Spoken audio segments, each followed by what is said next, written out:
திரு constant Ravindran, வாக்குறுதிகள் எதையுமே நிறைவேற்றாத ஆட்சியாக திமுக ஆட்சி இருக்கிறது அப்படிங்கிற குற்றச்சாட்டு பட்டியலும் வச்சிருக்கிறார். அதாவது முதலில் இந்த 2021 தேர்தலில் மாண்புமிகு முதலமைச்சர் தளபதி மு.க. ஸ்டாலின் தலைமையிலான திமுக ஆட்சி அமைவதற்காக தமிழ்நாட்டு மக்கள் தந்த மேண்டேட், அதற்கு மனமார்ந்த நன்றிகள். ஏறத்தாழ நாட்டு மக்கள் எதை நினைத்து தலைவருக்கு வாக்களித்தார்களோ அதையெல்லாம் அவர் நிறைவேற்றியிருக்கிறார். இவர்கள் சொல்வதை போல தம்பி சொன்னார், ஏதோ நாங்கள் கொடுத்ததை எடுத்துட்டோம். எல்லாம் இருக்குது, எதுவும் வெப்சைட்டில் இருந்து நாங்கள் எடுக்கலை, எல்லாமே நாங்கள் கொடுத்தது எல்லாவற்றையும் அங்கே வைத்திருக்கிறோம்.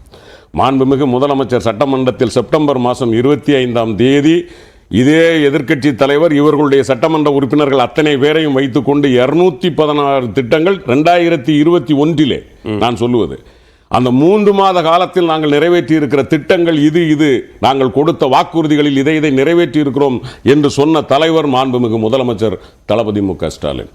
இன்றைக்கும் நான் பெருமையோடு சொல்லுவேன், பாட்டாளி மக்கள் கட்சியினுடைய சட்டமன்ற உறுப்பினர்கள் பாராட்டுகிற முதலமைச்சராக, ஏன் பாரதிய ஜனதா கட்சியினுடைய சட்டமன்ற உறுப்பினர் சகோதரி சரஸ்வதி சட்டமன்றத்திலே பாராட்டிய ஒரு மாண்புமிகு முதலமைச்சராக, அதிமுகவினுடைய மூத்த சட்டமன்ற உறுப்பினர் அண்ணன் செங்கோட்டையன் பாராட்டிய முதலமைச்சராக, மாற்றாரும் எதிர்க்கட்சியினரும் பாராட்டக்கூடிய ஒரு மாண்புமிகு முதலமைச்சராக தமிழ்நாட்டு முதலமைச்சர் நிற்கிறார் என்று சொன்னால் அதுவே சாதனை தான். ஒன்று.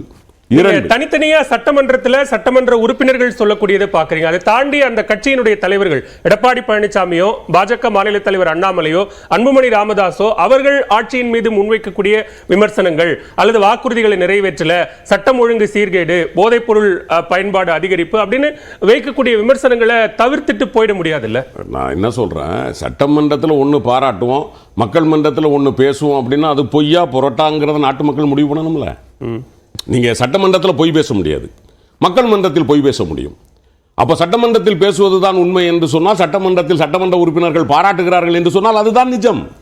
பொதுவெளியிலே அரசியல் நடத்துவதற்காக விமர்சிப்பது, அன்பு தம்பி சூர்யா சொன்னார், இதே மண்ணில் திமுக அதிமுக கழகங்கள் இல்லாத ஆட்சி என்று சொன்னார். ஆனால் இன்றைக்கு இந்தியாவில் வளர்ந்து நிற்பதற்கு காரணம் கழகங்கள் தான் என்று தம்பி சூர்யா சொல்லுகிறார் என்று சொன்னால் இது போதுமே, நாங்கள் சாதித்திருக்க சாதிப்பு. இல்ல எதிர்க்கட்சிகள் அரசியல் செய்யறாங்கன்னா அவங்க அரசியல் தானே செய்வாங்க. இன்னொன்னு சொல்றாரு, நீட்டு தேர்வுக்கு நாங்க செய்யலன்னு சூர்யா சொல்லலாமா? அத ஒரு மாநிலத்திற்கான உரிமையை கொடுக்க முடியாதுன்னு சொல்லி ஒரு சர்வாதிகாரத்தோட ஒரு ஆட்சி நடக்கும் சொல்லி சொன்ன இந்த ஆட்சி தேவையா? நான் கேட்கல. உச்சநீதிமன்றத்தினுடைய தீர்ப்பு, உச்சநீதிமன்ற தீர்ப்பு இல்ல, அது போய்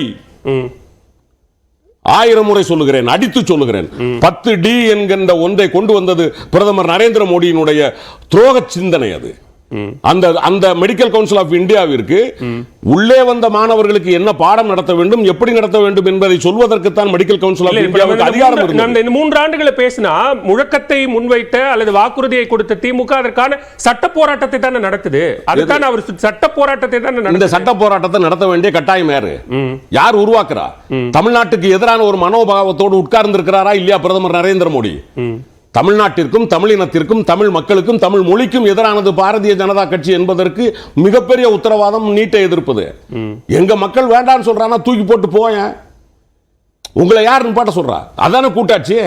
நீங்க சொல்றீங்களே ரெட்டை என்ஜின் என்பது பிஜேபி ரெண்டுமே பிஜேபியினுடைய அரசாக இருக்கணும்னு இல்ல. மாநில அரசு என்கிற ஒரு என்ஜின், ஒன்றிய அரசு என்கிற ஒரு என்ஜின், இந்த 2 என்ஜினும் சேர்ந்து பயணிக்கணும். நாங்க முன்னேற்றம் நினைக்கும் போது நீங்க ஏன் தடையா இருக்கிறீங்கன்னு கேட்டா தப்பா? நாங்க சொன்னோமே, ₹1 கொடுத்தா 29 பைசா தாரீங்க, அந்த 29 பைசாவில் நாங்கள் இவ்வளவு தூரம் தூக்கி நிறுத்தீர்கள். மத்திய அரசோடு ஒரு இணக்கமான நிலையை உருவாக்கி கொள்வது அப்படிங்கிறதுமே ஒரு ஆரோக்கியமான ஆட்சி, டபுள் என்ஜின் சர்க்கார் நடக்கிறதுக்கான ஒரு உதாரணம். தேவைப்படுகிற இடங்களில் எல்லாம் பிரதமர் நரேந்திர மோடிக்கு நாங்கள் மரியாதை கொடுத்திருக்கிறோம், அவரை அழைத்து வந்து விழா கூட நடத்தி இருக்கிறோம்.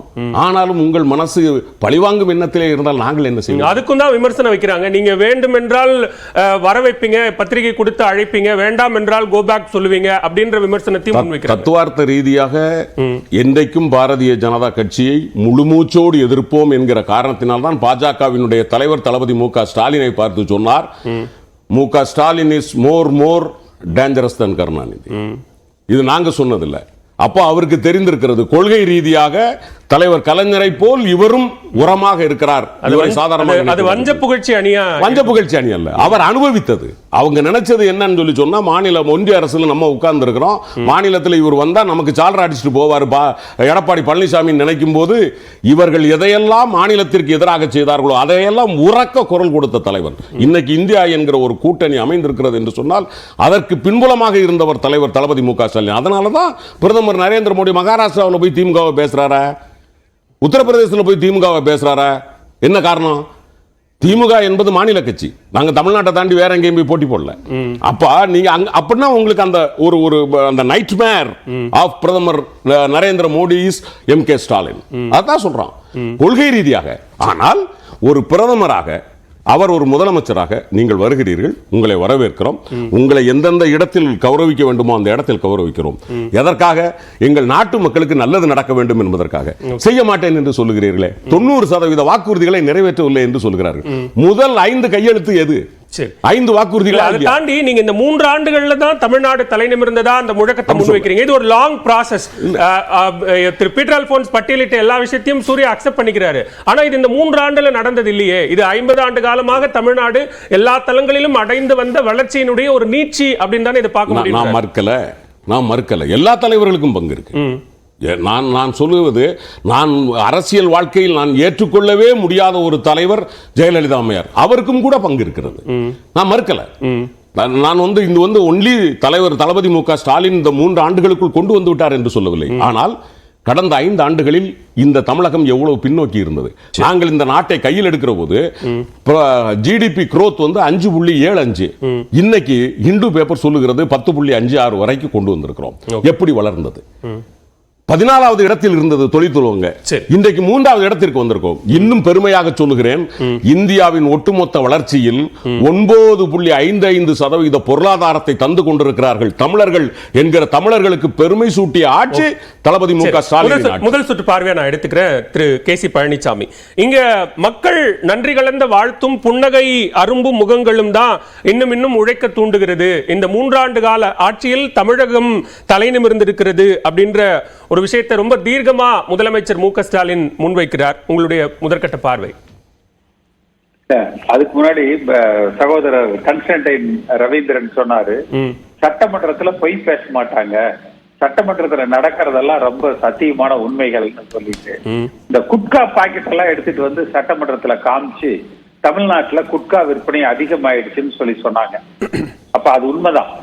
ஆனால் இன்றைக்கு தமிழ்நாடு முழுக்க பார்த்தீங்கன்னா போதை பொருட்கள், அதாவது நீங்க போர்ட்ல இருந்து வந்து சென்னைக்குள்ள வந்துருச்சுன்னு சொல்லி மத்திய அரசாங்கத்தை நம்ம குறை சொல்லலாம்.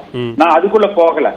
அதாவது கன்சம்ஷன் கிராமங்கள்ல பெட்டி கடைகள்ல கூட அந்த கன்சம்ஷன், பள்ளி மாணவர்களிடத்துல கூட அந்த கன்சம்ஷன் இந்த 3 ஆண்டு காலத்துல மிக அதிகமாயிருக்கு. யாருடைய ஆட்சியில? சட்டமன்றத்துக்குள்ள குட்காவை எடுத்துக்கிட்டு வந்து போதை மாநிலம் ஆயிடுச்சு என்று சொன்னவரது ஆட்சியில இன்றைக்கு பட்டி தொட்டி எங்கும் பரவலாக அந்த குட்கா காணப்படுது. இது ஒன்று. இரண்டாவது, சட்டம் ஒழுங்கு அப்படின்னு எடுத்தீங்கன்னா இதற்கு முன்பு இருந்த கம்பேரிட்டிவா நம்ம எடுத்து பாருங்க. இதற்கு முன்பு இருந்த காலப்பை ஒண்ணு இல்ல, அவர் சகோதரர் பீட்டர் அல்போன்ஸ் மிக சரியான புள்ளி விவரங்களை எல்லாம் கொடுத்தார். இதே மாதிரி லாக்அப் டெத் ஒரு பாஸ்ட் ஒரு 10-15 இயர்ஸ் எடுங்க. அதே மாதிரி கிரைம் ரெக்கார்ட் ஒரு பாஸ்ட் 10-15 இயர்ஸ் எடுங்க. அதை எடுத்து கம்பேரிட்டிவா பார்த்தீங்கன்னா இந்த 3 ஆண்டுகள்ல சட்டம் ஒழுங்கு என்பது மிக அதிகமாக தமிழ்நாடு பாதிக்கப்பட்டிருக்கு. அடுத்து corruption collection commission, corruption collection commission, இந்த வார்த்தைகள் இன்றைய முதலமைச்சர் அவர்கள் தேர்தல் பிரச்சாரத்துல மிக அதிகமாக பயன்படுத்தினது. அவர் மனசுத்தியோடு மக்களை சந்தித்து யாராவது என்னுடைய ஆட்சியில கரப்ஷன் நடந்திருந்தால், நீங்க ஒரு 1000 ரூபாய் ஒரு லஞ்ச அதிகாரிகிட்ட கொடுத்திருந்தாலும், இல்ல ஒரு 10 கோடி 100 கோடி ஒரு அமைச்சருக்கு நீங்க லஞ்சம் கொடுத்திருந்தாலும் ஆதாரத்தோட என்கிட்ட கொண்டு வாங்க, நான் அவர்களுக்கு தண்டிச்சுட்டு உங்களுக்கு அந்த பணத்தை பெற்று தர்றேன்னு சொல்லுங்க. நிச்சயமாக சென்ற எடப்பாடி பழனிசாமி ஆட்சி காலத்தில் இருந்ததை விட இப்பொழுது கலெக்ஷன் கரப்ஷன் கமிஷன் மிக அதிகமாயிருக்கு. நீங்க ஒண்ணுமே வேண்டாம், சகோதரர் பீட்டர் அல்போன்ஸ் அவர்கள்ட்டே நான் விட்டுறேன். இல்ல இது விமர்சனம், துணை கேள்விதான். இது விமர்சனமா குற்றச்சாட்டா கடந்து போகணுமா அல்லது புள்ளி விவரங்களின் அடிப்படையில சொல்றீங்களா? அப்படி ஏதாவது புள்ளி விவரங்கள் இருக்கா? அதுக்கு நான் வர்றேன். சகோதரர் பீட்டர் அல்போன்ஸ் அவர்களே சென்ற 4 ஆண்டுகள்ல பிடபிள்யூடில செஞ்ச கான்ட்ராக்டர்ஸ் எல்லாம் யாரா இருக்கு?